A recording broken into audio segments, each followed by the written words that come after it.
তিনি বলেছিলেন আনা রব্বুকুমুল আলা, আমি তোমাদের বড় রব, আমি তোমাদের বড় রব।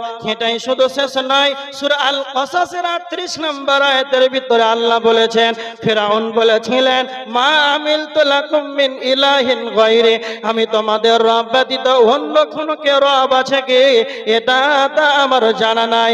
তারপরে যেন ফিরআউনকে পানিতে আল্লাহ ডুবিয়ে তাকে মেরেছেন। তার মানে ফিরআউনকে মরতে হয়েছে, আল্লাহর নবীকে মরতে হয়েছে, এবং কি বিশ্ব নবী নবী মুহাম্মদুর রাসূলুল্লাহ সাল্লাল্লাহু আলাইহি ওয়াসাল্লামকে পৃথিবী থেকে যেন চলে যেতে হয়েছে। কেমন পৃথিবী থেকে ছেড়ে যেতে হয়েছে? আল্লাহর নবীকে মুহাম্মদ সাল্লাল্লাহু আলাইহি ওয়াসাল্লামকে জিবরাইল বলছেন, হে মুহাম্মদ শুনে রেখে দাও, ইসমা শিতা ইন্নাকা মাইয়িতুন, আপনি আপনার মন মতন জীবনটা কাটান।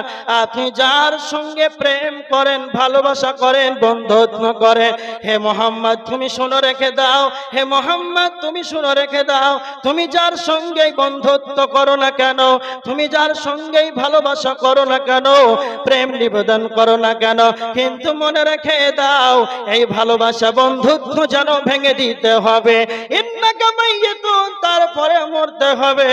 আল্লাহ সুবহানাহু ওয়া তাআলা সূরা জুমারের 30 নম্বর আয়াতের ভিতরে আল্লাহ বলেছেন ইন্নাকা মাইয়িতুন ওয়া ইন্নাহুম মাইয়িতুন, হে নবী আপনাকে মরতে হবে, তাদেরকে মরতে হবে। এটাই শুধু শেষ নয়, আমার আল্লাহ নবীজিকে বলেছেন সূরা আম্বিয়ার 34 নম্বর আয়াত, ওয়া মা জাআলনা লিবাশারিম মিন ক্বাবলিকাল খুল, হে নবী আপনার পূর্বে আমি কাউকে অনন্তকাল জীবন দান করি নাই। আফা ইম্মিতা, আপনাকে মরতে হবে, তবে কি তারা চিরজীবী থাকবে? তার মানে সকলকেই যেন মওতের স্বাদ গ্রহণ করতে হবে।